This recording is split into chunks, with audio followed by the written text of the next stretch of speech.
Welcome to the Ecom Breakthrough Podcast. Are you ready to unlock the full potential and growth in your business? You've already crossed 7 figures in sales, but the challenge is knowing how to take your business to the next level.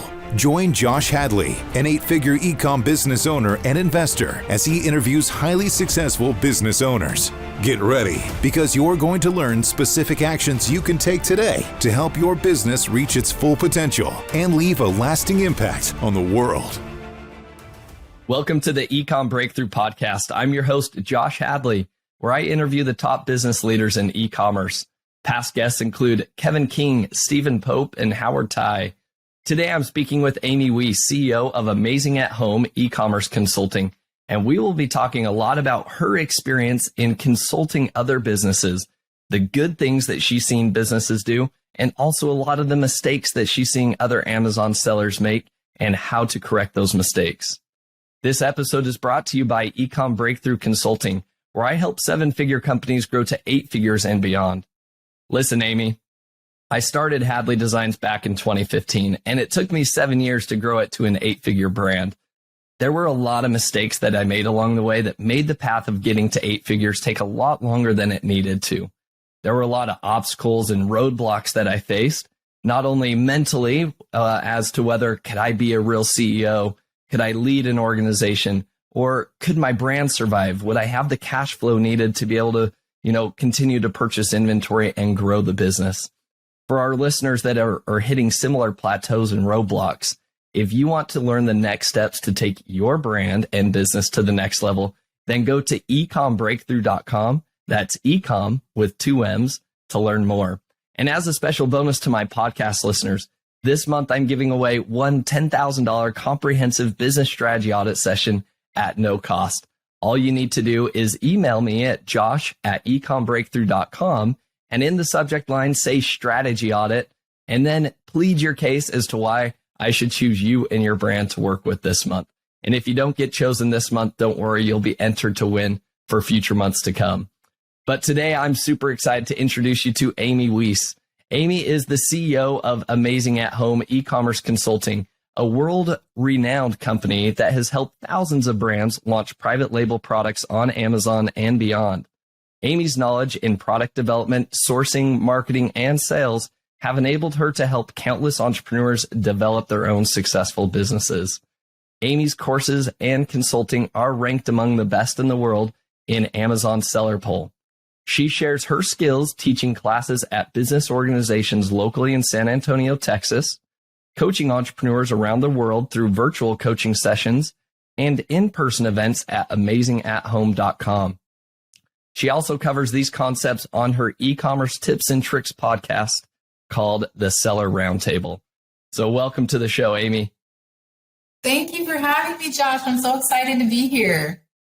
I'm excited to have you on. Amy, we first met back at Prosper a couple of years ago. You invited a group of friends to go to lunch, and then I was in the midst of this new group of friends that you had met. And so I love that you are always, one thing I admire about you, you are always networking with people and talking and a social butterfly, so to speak. But there's so many people that know and respect you because you are so outgoing. So thank you again for that lunch a couple of years ago.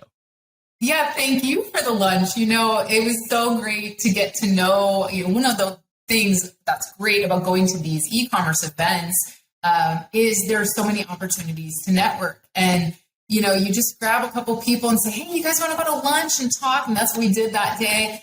And I got to learn more about your business and how you really had mastered the hiring process, which is something that is so tough for entrepreneurs to go from self-employed to business owner and have that joy that comes with being a business owner. And so you started talking and sharing, and I was like, wow. And you ended up coming in our mastermind group and talking about your processes.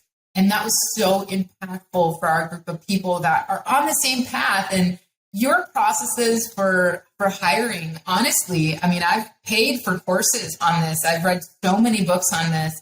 And you really simplified the process and you helped me in my own businesses.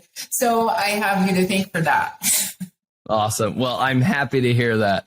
Hey, it doesn't matter what the content is until you start taking action. So I'm happy to hear that you've been able to have some success with hiring there. Now, Amy, you have so much going on. Why don't you give people kind of a lay of the land of what all you've got going on? Because you have your own e-commerce brand you're working on. You have the consulting company. You also are involved in the sourcing and from Mexico and all of those trips that you've been putting together that I'd like you to talk about. And then last but not least, on Facebook, because I've seen your post there, you also, loan out or rent out your vehicles on Turo. We could have a whole podcast just on your stories there. But Amy, why don't you give everybody a quick rundown of what all you got going on? Well, it's so beautiful having the world of e-commerce. There's so many things you can do. And I've been selling on Amazon myself since 2007. And of course, as a hobby, not as like a major business or anything. I was in the United States Air Force and just started flipping my textbooks. I saw that little sell yours here button on Amazon and I was intrigued. I've always been somebody with a little side hustle or side learning thing going on. And I like to learn new things. I'm a sponge. So I have a little bit of a squirrel chasing problem. I like to learn new things and I'm never afraid to go after them. And so one of my skills as an entrepreneur is honing that in, really, focusing on those things that are making the most impact and keeping, each pipeline kind of moving along. So yes, I'm an Amazon seller myself and a brand owner. I invented a product in the cat space. I invented a better way to clean the cat litter box based on the problem I was having. And that's kind of what started the rest of my businesses, because when I was inventing this product from scratch, I ran into so many roadblocks. I tried out for Shark Tank. I don't think I knew that. What? I don't think I knew that portion. Well, that's a story in and of itself. I know, right? I built my prototype. I built a 3D printer. I realized that I couldn't source from China because it was too expensive. The product was too large. So that was another hurdle to overcome. I had to source in the United States. And I was like, wow, how am I called all these factories and none of them wanted to give me the time of day because contract manufacturing really isn't a huge thing in the US.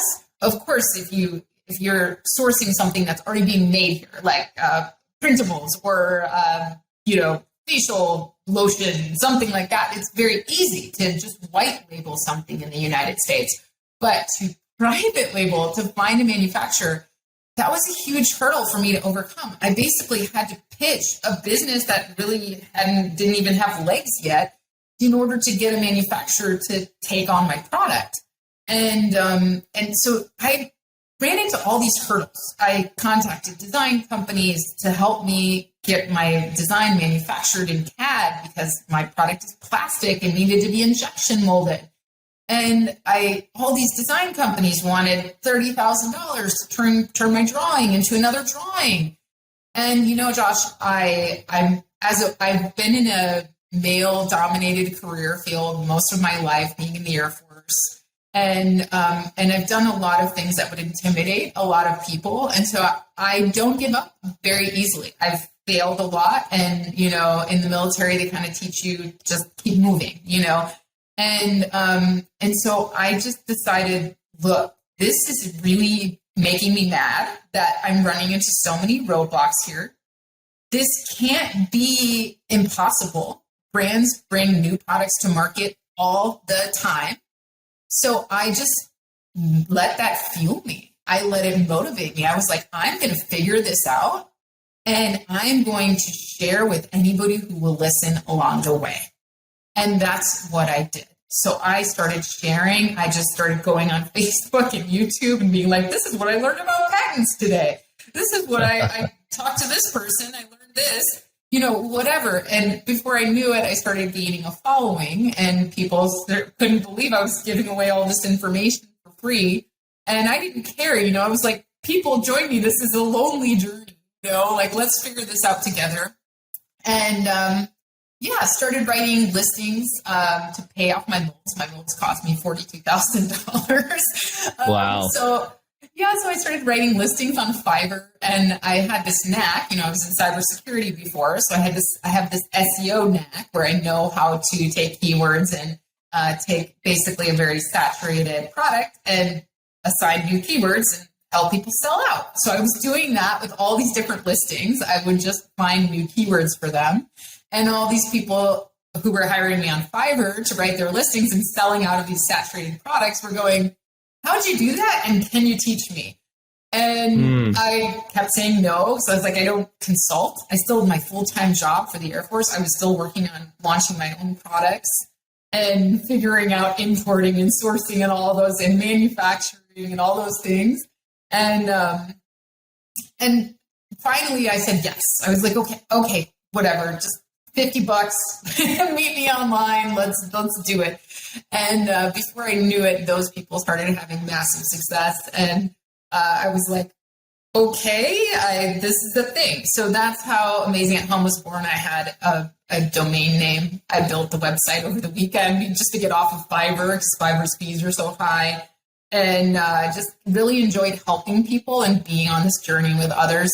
So I continued to build that community. And then I started taking people to China and sourcing trips. And here we are all these years later, taking people to Mexico now and owning my own trade show in Mexico as well. Awesome. What a journey. And I love that, similar journey to myself where, you were working full time as you got your business started, right? You didn't just jump in cold turkey and you're like, this sounds like fun. Let's just jump in. I loved, my job at American Airlines. I continue to call it, that's my venture capital that I received, right? Because that's what paid the bills. That's what allowed us to keep moving forward and reinvest in the business time and time again. So I think that's an important principle for people is that, go in methodically, don't jump ship just because you have one good idea one night. It's like, go prove it out because you're going to face a lot of obstacles just like you talked about, Amy. And that's what I would love to dive into. I would love to, prior to this podcast, we talked about a few of those mistakes you've seen other people make and some of the challenges you faced in your own brand. And so let's discuss some of those mistakes and then also the successes that you see people having as you do consulting for them. But before we dive into that, let's go ahead and talk about your most recent obstacle that you've faced with your own products and, what have you done as a result of that and any advice you would give to the audience? Well, we were talking about it's Q4, the most amazing time of the year, and my best selling product has been out of stock for over a month, at least $40,000 lost. And that really sucks. Really sucks. So, there's been so many supply chain changes with Amazon, right? So we had created a shipment. Amazon just switched to a new shipment layout, I guess you could call it. And this has really caused problems.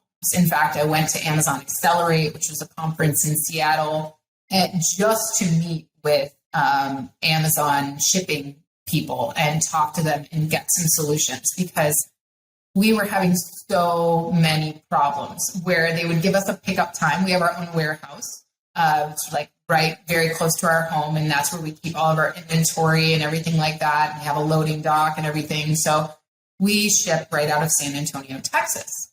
And we were, creating our shipping plans, and Amazon would assign a pickup time frame, an 8-hour time frame on a day. And they did not give a phone number or anything to call, just nothing. You can't give them a phone number. There's nothing. You're just expected to be available for 8 hours. That's crazy. We have a warehouse, but we don't man it. It's like storage, right? It's not. So anyway, we go there and we put up signs everywhere that says, call this number for pickups, and luckily there's another business there. It's actually our gym. So they can call us if somebody shows up. And so we're just trying to figure out, all right, how do we be there for 8 hours and not miss a pickup? And Amazon doesn't show up. Their carrier does not show up the whole 8 hours, nothing. And so we open a case. Hey, the provider didn't pick up. They give us a new pickup date 2 weeks later. And it's multiple carriers. It's not just one, it's multiple carriers. So, one carrier could be picking up a shipment going this way, and another carrier could be picking up a shipment going this way. So we ended up merchant fulfilling some of those products because we couldn't wait 2 weeks. We would have been out of stock. So we merchant fulfilled some of those products, and we had 81 units left. So for them to pick up, and which was the other shipment. Well, the wrong carrier picked it up. So the wrong carrier picked it up, and it ended up being stranded because it was the wrong, I think, ARN number assigned to it. And so we had to track that down, get Amazon to assign a new ARN to it. Then they dropped it off to that fulfillment center with the proper ARN on it, and it took over a month to get checked in. In the meantime, our other stuff in China was delayed. We have one component of the product. So this product is made in the USA, but there are different components that we ship in from other countries because we can't get everything in the US. And so we were waiting for, we had some delays in China. There's been a lot of COVID delays, stuff like that. So we're waiting for this one component to get shipped in, and then also waiting for those units to be checked in at Amazon. And so, we basically missed Q4. And today, the 81 units became available, and luckily our other shipment should be here any day now, and then we can be fully in stock again. But between, supply chain challenges in the US and working with factories in the US, I'm trying to actually move my factory from the US to Mexico right now because it's like sometimes it's 9 weeks lead time. Sometimes it's 13 weeks lead time. It is very difficult to work with a supplier in the US. There's no negotiation. If the prices go up, the prices go up. At least for a plastic injection molded product. You may have more control if you're white labeling something or doing other things. But in my case, it's been very tough working with the US. And so, as much as I would love to continue it, I'm looking for other alternatives. Just like every seller, you should never put all your eggs in one supplier basket. So maybe I keep working with the supplier in the US, but then I start some operations in Mexico to kind of add some diversity and then, eventually move things over. But that's what I'm working on right now. And those were some of my lessons learned. So what could I have done? I really, in terms of troubleshooting this, one of the biggest lessons that I learned in the military is it's, as long as you learn something, as long as you learn and you identify what we call an instructional fix for whatever problem you face, and you don't repeat the same mistakes over and over again, then it's actually a win because you can prevent that thing from happening again. So now what we're working on is identifying, okay, what could we have done in this situation? One, we could have made sure that we weren't going to run out of stock of merchant fulfilled products.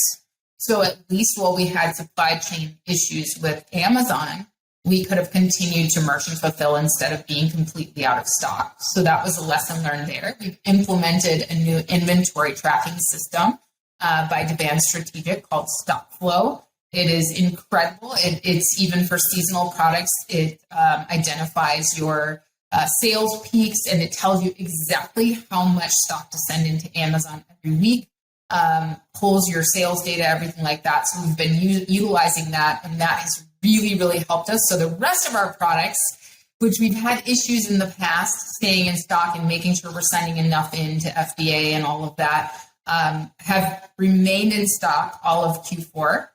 So that was our instructional fix. That was our lesson learned. And we look forward to, in the future, not running into this issue again, worrying about the things that we can control. Can't always control Amazon, but we can control merchant fulfill. We can control our inventory. And so we've implemented fixes for that. Awesome. Now, Amy, I love that you've taken away some adjustments in your own processes in order to overcome those obstacles, because that's what I feel like is one of the most important things, just as you mentioned, is being able to learn from the mistakes or the challenges or the roadblocks that you face. Because if you just say, hey, thank heavens we made it through this time, we made it through just by the skin of our teeth, or maybe we actually completely failed. And if you're just like, well, we'll try again next year, right? It's like one of my favorite tenets or core values that we have in our business is never relying on what's worked in the past to do it again, right? To just acting as though what worked in the past is going to work the exact same in the future, and vice versa. If it didn't work in the past, expecting that, well, that was just a weird nuance, so we'll just follow the same process next year, but hopefully those problems don't arise again. So I think that's important for the audience to take away. But I love what you talked about in terms of, diversifying your risk with manufacturing and supply chain. And you've been able to find a lot of that in Mexico. So why don't you tell us more about Mexico? Why have you been so invested lately into, sourcing from Mexico? Well, it's really, we used to go to China all the time. We would go twice a year during Canton Fair times. And I still source from China. I love my manufacturers in China. They're wonderful people. They're very efficient, really great. So I don't think that there's anything wrong with China. But at the end of the day, one of the biggest things that all of us have to realize is that we have options, and that, we don't ever, whether it comes to only selling on Amazon, putting your eggs all in that one sales channel basket, or only using FBA. What happened during the pandemic? Everybody who was only using FBA, their stuff got stranded. Meanwhile, we tripled our sales because we were able to merchant fulfill. So that was, a huge learning thing. And so many people are learning that. With restock limits, we talked about that, hey, maybe we need to start digging more into these other sales channels so that we are able to drive more traffic to Amazon and have even greater restock limits now that things are changing, right? So I think it's important to never put all your eggs in one basket and to always know what your options are. And so Mexico was a natural potential solution. If we look at injection molding and manufacturing around the world, Mexico's number 2 in injection molding, right behind China. So, when we look at even electronics, Latin America is just as high in electronics manufacturing as China is. And a lot of people don't realize that. One of our speakers on the Mexico trip, he's an engineer, and he specializes in helping electronics companies move their supply chain from China to Mexico. Big companies like Seagate have completely moved manufacturing to Mexico. Chinese factories, major factories in China, are now reopening new facilities in Mexico. Why? It makes sense, right? It makes sense. You've got free trade. As long as your product is 70% produced in Mexico, you've got the free trade. So that's a wonderful opportunity there. You actually have lower labor costs in Mexico than you do in China. China labor costs have risen. And you have a highly educated and motivated workforce in Mexico, which that is also changing in China quite a bit. We're all finding with our factories and, talking with my factory owners, every year after Chinese New Year, a lot of their employees do not return. And it's very hard for them because e-commerce has really taken off in China. And so a lot of these, it used to be you could walk through a factory in China a few years ago and they didn't have, they didn't sell in e-commerce. Nowadays, that's nearly impossible to find a factory that doesn't sell in e-commerce. So the workforce is evolving in China, and it's causing some some issues in terms of supply chain, not only for labor, for quality control, so there's even the Chinese are looking for alternatives to different places to open up factories and things like that. So I think that all of us have to evolve. If we look at any company that does not evolve with the times, what do we find? We look at like the Toys R Us stories, and we look at, the top 50 retailers in the United States of America also have e-commerce websites. So it's very important for us to pay attention and make sure that we're looking at, okay, well, what's next? And also when we look at, how many issues did we have with ports being backed up, and with our supply chain just being at a complete stoppage. And we were all talking about, man, for Q4 this last year, you better get your stuff in by August, because there's no way the October timeframe is dead, because there was so much, port backup and everything prior to this Q4. So this year it was a little bit better. We had some catch ups, but we really need to be paying attention. And so for me, I'm right here in San Antonio, Texas.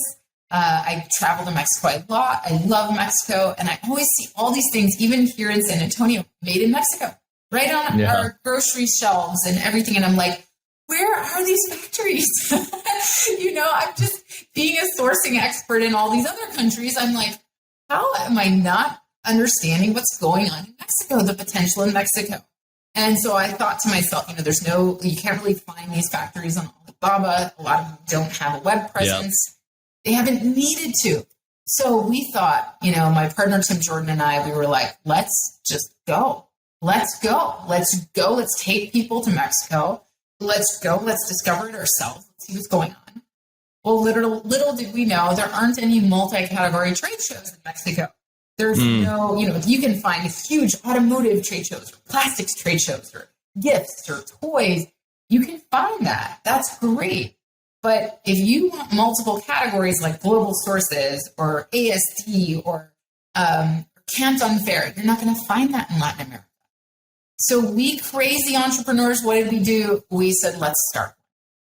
And it's been a wild ride. It's been a wild journey. Our first event was in June, and we had over 700 sellers show up for that, and just over 100 suppliers show up for the trade show. And it was so wonderful to learn of all the capabilities in Mexico and the warmth of the people, and to truly just start this journey of figuring out what sourcing in Mexico looks like. That's awesome.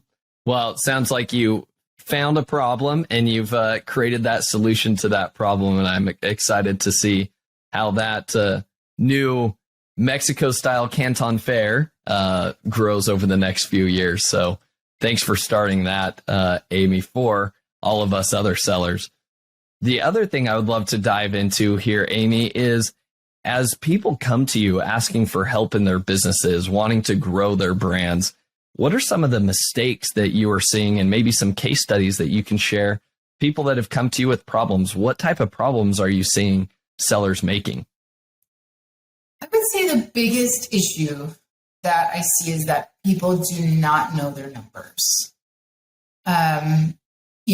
I think all of us were bright-eyed and bushy-tailed when we started a new business, and we are in love with the idea of making a lot of money, getting that freedom.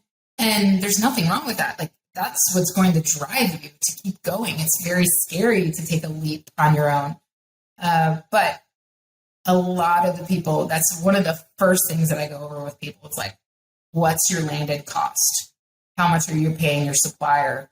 Who is your supplier? Do you even know who they are? Or have you just had a chat conversation on Alibaba? So the thing is, we all know nowadays, we really need to differentiate our products. We need to have a way of protecting them. We can't just copy other people's products. And it's very tough to just white label anymore, because sellers are smart and they're now protecting their copyrights. They're doing design patents. They're getting smarter, right? And so not only do we need to take the time to differentiate and learn product development and learn negotiation, learn how to vet suppliers and really develop those partnerships. But also we need to understand how we're going to become profitable and the costs that are involved. So 90% of the mistakes that I see people make when they come to me is they don't really know where the money is going. They know that they're not making any, right? Amazon holds on to like 50% of it anyway, right? In account reserves. So that doesn't help us. But people don't realize that this is a scale game and we need to know our numbers. You don't have to be an accountant. I highly recommend you hire one, but that doesn't mean that you don't need to be aware of your numbers. You need to know what your costs are. You need to know how to run your numbers in terms of understanding how much is this, how much for this unit, this is called unit economics. For this unit, for this SKU, how much is it costing me to acquire a customer through advertising? How much profit am I making on average? How do I calculate that? You can actually calculate that very simply with some basic reports. So I usually run through that with new clients from the very beginning and say, okay, what's our landed cost? And do we have enough from landed cost to retail price to actually be profitable? And what I like to see is a minimum 7x multiplier for products. Now, unless you're selling a ton of volume, right? If you're making your own Walmart on Amazon and you have a ton of SKUs and you've got a narrower margin, but you're making a lot of sales and your advertising cost is lower, that's great. But if you're a new brand with one or two products, you need to make sure that you're, number one, differentiating in a way that matters to the customer so that you don't get stuck in a price and review war. Number two, making sure that you're protecting your supply chain so you actually understand who your manufacturer is, and you're vetting them. You're not having just an Alibaba chat conversation. You're doing real negotiation. That supplier is your partner. You have contracts with that supplier so that you're able to actually protect your supply chain. The amount of suppliers that are selling against their own clients is astounding. It's just insane. So if you don't have those contracts, I'm actually in litigation in China right now with one of my suppliers. Oh, wow. And it has been a long road, and I'm so grateful to have my attorney in China. I'm so grateful that I set up contracts from the very beginning. But a lot of the problems that I help sellers with stem from their supplier knocking them off, stem from them not having enough margin and not even understanding who their supplier is. You can't have a contract with a trading company. They're sourcing from a factory. So even if you're just white labeling something and you can protect it through copyrights or whatever, then you can get away with a trading company. That's okay. You can have a basic contract with them. That's okay. But if you're developing a product, you want to make sure you're not sourcing that through a trading company because you cannot protect it. So these kinds of lessons, these are the things that we need to learn from the beginning. So many people are just starting Amazon, brands on Amazon and just watching some YouTube video, teaching them to source it for $5 off of Alibaba and sell it for $15. And then before they know it, by the time they come to me, we do their numbers and we realize they're losing money with every sale. They're paying Amazon to sell their products. And the amount of people that I find this with is astounding. So how do we turn it around? I think that's the big question. So if you're here, you're listening to this podcast today and you're like, I don't know. I'm one of those people. I'm not making any money. I'm making sales, but I don't know really what's going on. How do we turn it around? And this is what I work with people. So what we do is, first of all, we look at your supply chain. Can we recover any money there? Can we source this product for a lower price and maintain the quality? And, do you have enough margin to make money on this product? And if not, can we fix that margin? The second thing is, based on your sales goals, is there enough space in the market? So a lot of people will come to me and they'll go, I want to make, I really need to be making $20,000 $20,000 a month on this one product. And I will ask, what are you basing that on? Is there another competitor that you think you can steal market share from? We all have these great tools. What are you basing that on? And sometimes people don't know. They just kind of willy-nilly pie in the sky. So we need to use data and look at the data that's out there and go, okay, this competitor is, some of my closest competitors are making X, Y, or Z. I realistically think I can steal some of that market share with the following tactics. And so we'll identify those tactics, right?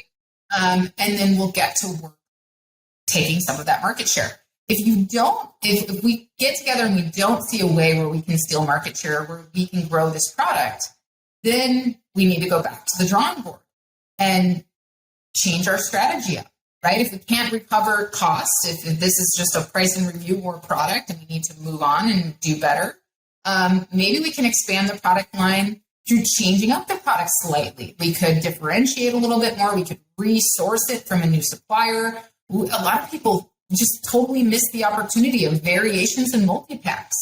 I mean, that alone can just totally, I know, Josh, with your brands, you've done that to, just the nth degree to here. So like looking at your existing products that are selling well, your kings, your cash kings, and going, how can I build on this, right? Okay, can I sell it in a 2-pack? What's the buyer behavior, right? Can I change the colors? Can I offer more on that same listing with that same supplier that's already doing really well for me? So looking at those opportunities to grow your brand, knowing your numbers, and then making sure that you're paying attention to your supply chain and you're differentiating in a way that matters to the customer. If you do that from the beginning, you're going to have an incredible chance at being very successful in this business. I love that. Amy, I want to dive into, you had mentioned, as you kind of take a look at the market, you said, hey, can we identify some tactics to maybe steal share away from some of our competitors? Do you mind going through a list of what maybe some of those tactics might be for people to have in their mind of strategies when they enter a new market, of ways that they can penetrate and gain market share? Well, I know people can't see me right now, but when Josh mentioned that, my face just lit up because this is my favorite part. I love making sales. It's the war planner in me. It's the war fighter in me. I'm like, yes, this is war. Let's go. So I get very excited about that. Let's get into it. The first thing that you need to pay attention to is your placement, right?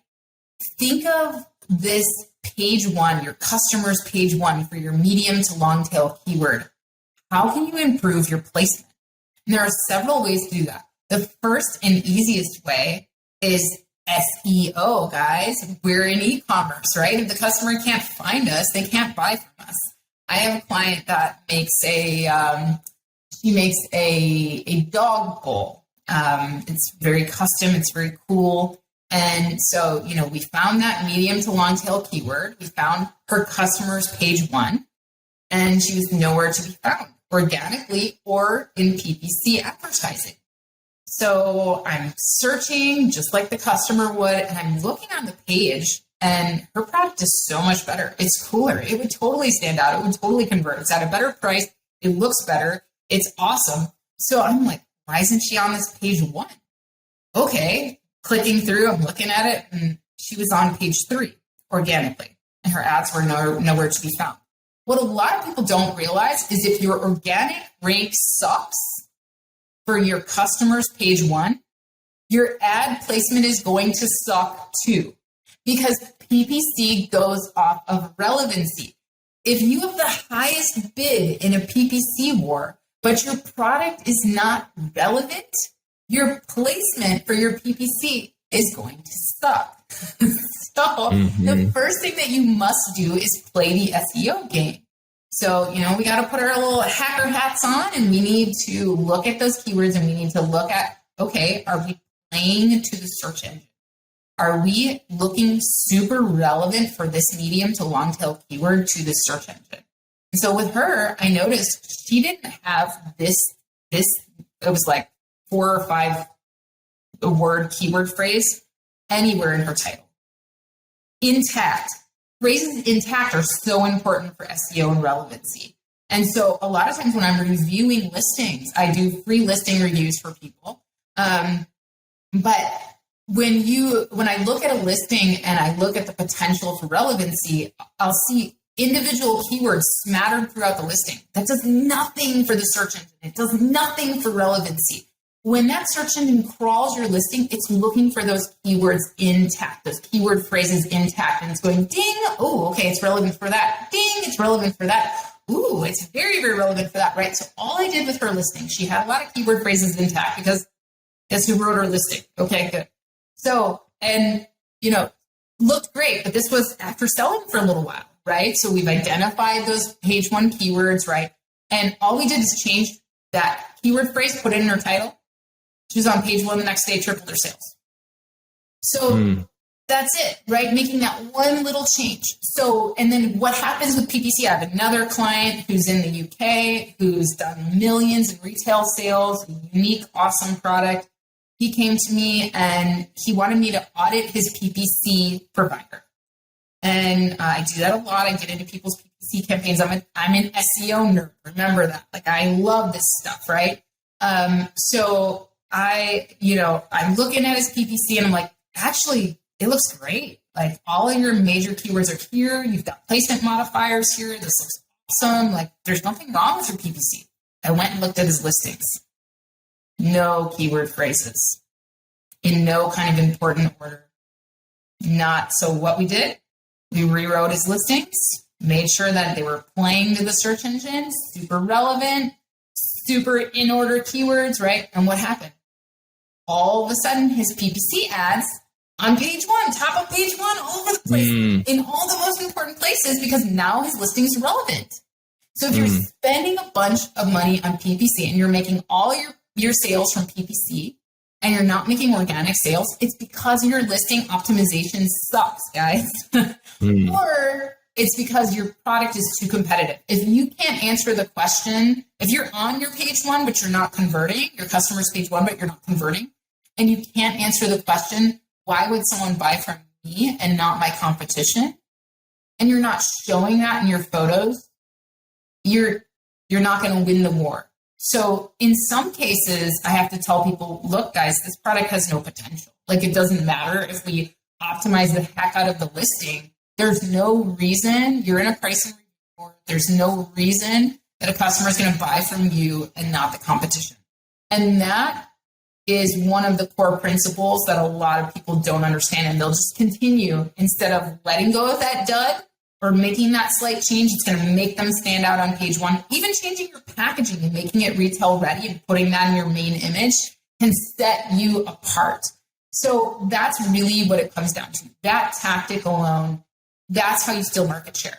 You get relevant with your search engine for your customers' page one, and then you make sure your placement rocks and you make sure you're converting. Show me the money. That Jerry Maguire picture is what I put on all my PPC training. Like, show me the money. I don't want to be paying for clicks that don't convert, right? And I want to have amazing organic placement. So those are some strategies, Tim. I love that. What a great summary. And I love that you shared some practical case studies with us. So many tools that people can use and dive into. And I know you have a lot of courses and teachings that you've shared with that. So I encourage our audience to go check out Amy if you want to dive deeper into everything that she was talking about today. Amy, this has been such a fun conversation. I've learned a lot along the way, and I hope our listeners have too. Before we wrap things up, I love to leave our audience with 3 actionable takeaways from each episode.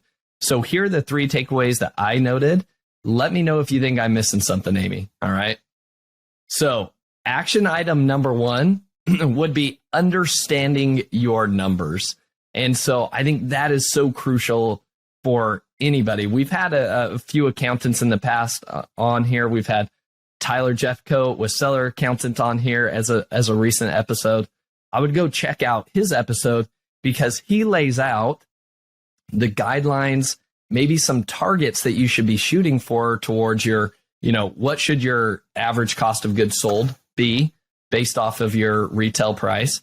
What should your tacos or your ACOS be, right? And then even what percentage of your total revenue should Amazon fees be, right? And so he gives all of those examples along with what the aggregators or somebody that's looking to acquire your business is looking for in those numbers. So if you have really good numbers that obviously an aggregator or somebody that wants to acquire your business finds interesting, then that means you've got a healthy business. And so I 100% echo what Amy talked about with physical product brands. Cash flow is king. It is so, so important. And if you are paying Amazon to sell your product and you're not making a profit, you're going to go out of business really quick. So if that's a concern and that's on your mind and you don't know exactly how much margin you're making from every product sale at a SKU level basis, start doing that today, because that will fundamentally change your business and allow you to scale to 8 figures and beyond. Action item number 2 is really going back to the supplier and making sure that you look at every component that's going into the manufacturing for your products and evaluating whether you are truly getting the best price. Amy shared a lot of great examples. Make sure you're not just working with like a trading company that's then the middleman between the manufacturer, and you can't have contracts there. She talked about, maybe even diversifying some of your manufacturing so that you don't have all your eggs in one basket. She talked about manufacturing in Mexico. So use those opportunities to try to get the best price possible. And it's not just a chat that you're having, whether it be on Alibaba or WeChat or something like that. Make sure you create relationships with your suppliers. I know for us, our suppliers that we have are our biggest partners in our business. We've been with our main manufacturer for 7 years now, and they are a partner in our business. I want them to succeed because when they succeed, it will allow us to continue to succeed. And vice versa. They want us to succeed because that will drive new business for them. And we have a great relationship with them. So get to that level where you could call up, the owner of your manufacturing partner and give them a call and talk, because that's what we're able to do with our brand. And it makes a huge difference. Last but not least would be evaluating the markets that you're selling into. Amy, you did a good job of helping everybody answer this question of, you need to go in and say, why should somebody buy my product rather than what is currently out there on the market? There's a lot of courses that taught, I think, the Me Too method of, well, just go find a niche that's selling really well and then go find somebody to private label that product for you, slap your brand on it, and bam, you're just going to be printing these millions of dollars. And there's so much more that goes into it. It's not just, slapping your brand on top of something. It's truly bringing something unique and different to the marketplace. As Amazon gets more and more competitive, that message is going to remain even more important because you're going to need to continue to innovate. One of the interesting things, too, to note on that, Amy, with AI, the introduction of AI and ChatGPT and all of the fun things that AI are going to bring to the world, some people could be fearful and be like, oh, I'm going to lose out to the bots, so to speak. But here's one thing that I've learned is that the AI is not as good with creative concepts as the humans are. Now, eventually that may change, but for the next 5 to 10 years, we as humans are going to be the ones that can innovate faster than the robots can. The robots are really good at taking what's existing and following patterns, but we as humans should be looking at, how do we innovate? How do we differentiate? How do we take bits and pieces from other, inspiration to create something new that customers want? So anyways, a boost of encouragement for anybody that's worried about AI in general. But Amy, those are my 3 takeaways from today's episode. Is there anything else you would add? I think you nailed it. That was such a great summary of everything that we talked about. I would just say that, remember, a lot of people, when they hear me talk about product development and inventing something, they think that they have to invent something to succeed. And I would just say that there's so many different ways to get creative, and the key is in connection with the customer, which AI cannot build a connection, but we can, right? So the key is in that connection. So how can you connect? And that can be through your branding, your packaging. There's so many different ways. You don't always have to invent something new.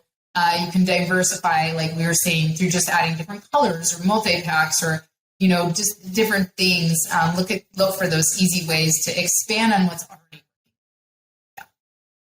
I love that. That's a good point. You don't have to create something that's never been seen before, but creating something different, right? So I love that, Amy. All right, Amy, I have my final 3 questions I want to go through here with you that I love to ask every guest. So question number 1 is, what's been the most influential book that you've read and why?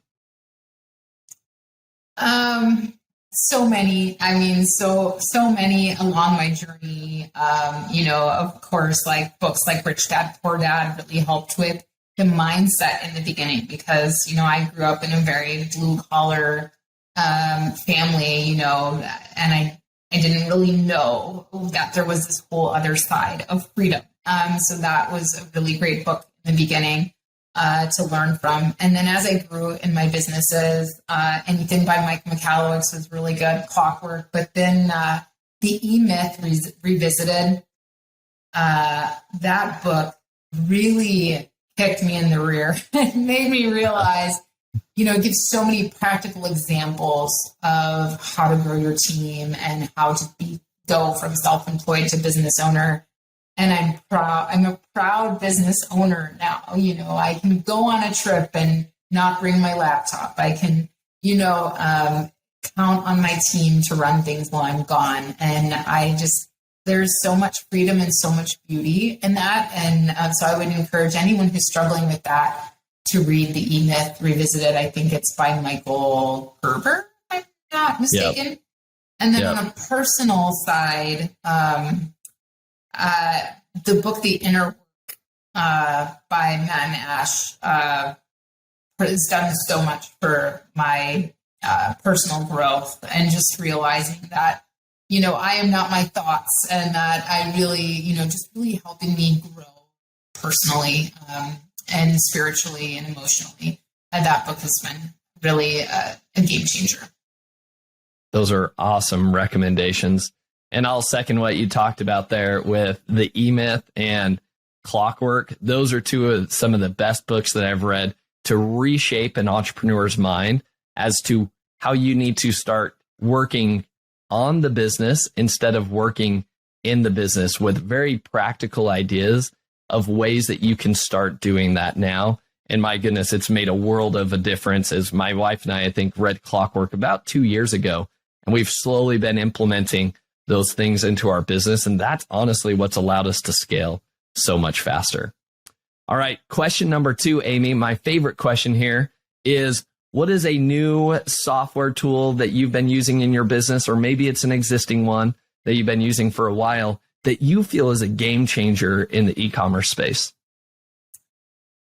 Well, you mentioned ChatGPT, and I've been playing around. I've been a Jasper member for, I think, over a year now, and I really have loved that for creating content. ChatGPT, I actually asked it for product ideas the other day, and it gave me some kind of general product ideas, but those help spark my imagination and get me moving. So I thought that was really fun. I've been using ChatGPT a lot lately. There's so many things you can do with it. You can say, write me a Facebook post with hashtags about the following subject, or give me a list of quotes for motivation. Give me a list of motivational quotes, those kind of things. So there's so many cool things you can do with it in terms of creating content for your audience and growing your brand that way. So I've loved playing around with the AI tools. Jasper and ChatGPT have been awesome. But in the e-commerce side of things, I love Smart Scout. I mean, they know I'm one of their super fans. I love that tool. I use it on a lot of consulting calls. What's different about it is they really give you a view into the market that you don't get with any other tool in the e-commerce space. So you can look into subcategories and see who's leading the subcategory. You can actually see what variations are selling better. You can see where your competitors are getting their traffic from. They have a traffic map where you can actually pull up that ASIN and you can see where the strength of different traffic is coming from. And so I do this with clients a lot where we'll look at, okay, you know, why aren't you selling more than this competitor? What is this competitor? You know, you look like a great choice and you're both on your customers' page ones. Like, you're awesome. We reverse search these ASINs. And, you know, you're ranking for a lot of the same keywords, but what are they doing differently? And that's where I'll bring it up in that traffic map and we'll go, oh, wow, they've got, you know, a lot more strength coming from accessory products or whatever. So we can change the advertising strategy to match or work more on external traffic strategies. So Smart Scout, I love those guys. They're really great. They have a seller map too, where you can see what the biggest brands are, and then you can click on that brand and you can actually see all the products that they're selling. I mean, talk about inspiration and ideas. And yeah, I love it. It's great. Check it out. Amazing. That's a great tool. Great recommendation. All right. Last but not least, who is someone that you admire or respect the most in the e-commerce space that you think other sellers should be paying attention to, and why? There's so many. There's so many. Oh my goodness. It's so hard. I think that, you know, some of the biggest names that I've learned so much from, really Joe Reichsfeld. That guy is a legend. He has been, you know, he's been a consultant for many years. He sells on so many and helps clients sell on so many different channels. He has a Pinterest course, like a free Pinterest course that helps you grow your brand. He's got so many awesome marketing strategies. He taught me how to create a web page with a Google Doc. Like, there's just so many great things that you can learn from Joe Reichsfeld. And, you know, he's been on my podcast a couple of times and he's always active in the seller group. So definitely check him out. He's really smart and I love that guy. He's great. And then I would say, oh my gosh, there's so many. For PPC, I love Destiny Wishon and Ritu Java. Those are two of my favorite teachers of PPC strategies. Jared Orkin, he's incredible in terms of teaching about content, everything like that. And his event, you know, AMZ Innovate is really, really awesome. So yeah, I think, you know, and then there's, of course, Danny McMillan doing seller sessions for so many years, and he's just brought on so many guests, and I've learned a ton from Danny. I could just go on and on and on. There's so many great people in the space for sure. Yeah, I agree. I know it's hard to pick just one because there are so many great people sharing great actionable advice and content, but I think you gave our listeners a few new ideas or names that we haven't heard on this podcast before. So I hope that's exciting for our listeners. Now, Amy, if people want to reach out to you, they want to maybe take an opportunity to have you take a look at their listings, where should people be reaching out to you? Yeah, so if you'd like me to look at your listing free of charge, no strings attached, it's just me being a nerd and looking at different things you can improve. I'll share my screen and just give you a little overview. You can go to amazingathome.com, and underneath the services menu, there's a little thing that says free listing review. So check that out at amazingathome.com and just submit your listing so I can get nerdy. It makes me happy, and hopefully it'll give you some good tips too. And of course, you can always find me on any of the social channels, Instagram, Facebook. I'm at amazingathome. And LinkedIn, I'm there too. But yeah, come visit us anytime at amazingathome.com. Awesome.